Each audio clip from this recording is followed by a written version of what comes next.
আমরা আছি ডানকুনি স্পোর্টস ময়দানে। এখানে সমাবেশের কাজ খানিকক্ষণের মধ্যেই শুরু হবে। সিপিআইএম পশ্চিমবঙ্গ রাজ্য সম্মেলনের প্রকাশ্য সমাবেশের কাজ শুরু হবে।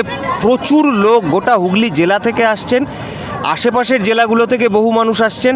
আমাদের ক্যামেরায় কিছু ধরতে পারছি, কিছু পারছি না, কিন্তু আমাদের এখানে আমরা যেখানে বসে আছি এই ময়দানের এই অংশে আরামবাগ থেকে এসেছেন যে মহিলা যারা, তারা একসঙ্গে দল বেঁধে এসেছেন। তারা সারা বছর নানা হুমকি হামলার মুখেও হচ্ছে যে প্রতিরোধের লড়াইয়ে সামিল থাকছেন, নিজেরা বলেছেন। আমরা তাদের বক্তব্য, অভিজ্ঞতা শুনে নেব। আপনি একটু নামটা বলবেন প্রথমে। লক্ষ্মী চক্রবর্তী। লক্ষ্মী চক্রবর্তী, আপনারা কোথা থেকে আসছেন? আরামবাগ। একটু জোরে বলুন। আরামবাগ। আরামবাগ থেকে আসছেন। আপনাদের এখানে রাজ্য সম্মেলন হলো, আপনাদের জেলাতেই হলো, খানিকক্ষণ মধ্যে প্রকাশ সমাবেশের কাজও শুরু হয়ে যাবে। আপনাদের আন্দোলনের অভিজ্ঞতা কি? আরামবাগে বারবার আমরা হিংসার কথা বারবার শুনেছি বিভিন্ন সময়। আরামবাগে যদি বলতে হয় তাহলে তো অনেক পিছিয়ে যেতে হয়। যখন বামফ্রন্ট সরকার ছিল তখন ছিল ভালো। 2011 সালের পর থেকে যেভাবে চলছে, আমরা সর্বদিক দিয়ে একবারে বঞ্চিত, লাঞ্ছিত এবং যন্ত্রণাদায়কের মধ্যে বাস করছি। আজকে যখন আমাদের সম্মেলন হচ্ছে আমাদের হুগলি জেলার ডানকুনিতে, আমরা সব প্রতিটি ঘরে ঘরে গেছি। এখান থেকে যেভাবে পাঠানো হয়েছিল বিলগুলো, সেগুলো প্রত্যেকটি পরিবারকে দিয়েছি। যেভাবে খামে মোড়া পাঠিয়েছিল যারা পয়সাটা দেবে, আমরা সেরকমও করেছি। সেইগুলো করে আজকে যে সম্মেলন হচ্ছে সেই সম্মেলনে পাঠালাম। আজকে তার শেষ যে যেটা হচ্ছে সম্মেলনের শেষটা, সেইটাতেও আমরা আজকে উপস্থিত হয়েছি।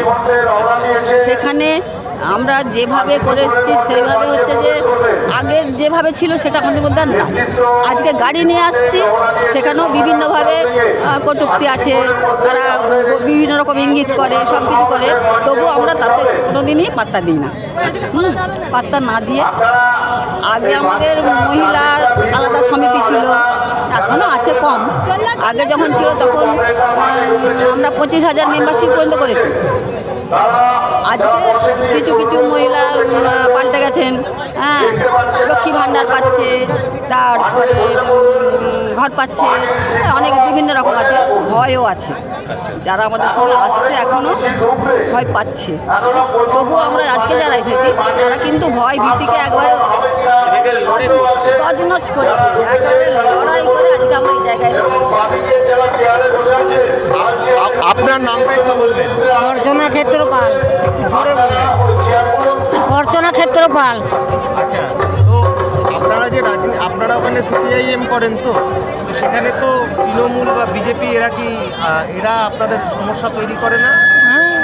তাহলে কি করছেন আপনারা? কি বলছেন মানুষের কাছে? মানুষ এখানে বলছি যে আমাদের ঘর বাড়ি কিছু করে দেয় না, কোনো কিছু আমরা পাইনি। আচ্ছা, আপনার নামটা? আমার নাম শতক্ষেত্রপাল। আচ্ছা, এই যে আরজিকর ওখানে চিকিৎসক ছাত্রী, তাকে ধর্ষণ করে খুন করা হয়েছিল, তার বিরুদ্ধে হচ্ছে গোটা রাজ্যে, বিশ্বের বিভিন্ন জায়গায় আন্দোলন হয়েছে। আমরাও আন্দোলন করেছি। হ্যাঁ, আমরা নিজেরাও বারবার ছাত্রদিককে নিয়ে, স্কুল ছাত্রদিককে নিয়ে, বা আমরা মহিলা সমিতি নিয়ে আমরা ওটা আন্দোলন করেছি। হ্যাঁ, কি হয়েছে ওখানে? কি আন্দোলন হয়েছে? কি আন্দোলন হয়েছে? আমরা আন্দোলন করেছি, মোমবাতি জ্বালিয়ে রাত্রিরে আন্দোলন করেছি, এমনি আমরা আন্দোলন করেছি মিছিল করে একটা। এটা আমরা আন্দোলন করেছি। ওখানে মহিলাদের ক্ষেত্রে কোন কোন দাবিতে জোরালো আন্দোলন করা দরকার বলে আপনার মনে হচ্ছে? আর যারা আজকে সমকাজে সমমজুরি, যারা লোকের বাড়িতে কাজ করে, সহায়িকার কাজ করে, তাদেরও সমানভাবে যাতে আমরা মূল্যটা পাই, সেরকমভাবে আমরা লড়াই করছি। আর হচ্ছে যে বিভিন্নভাবে যেগুলো অন্য যেগুলো জিনিসপত্রগুলো আছে সেগুলোর মাধ্যমেও আমরা করছি, সেটা চেষ্টা করছি আমরা। যদিও আমাদের সংখ্যা কম এখনও, তো আশা করি আমরা ওভারকাম করতে পারবো।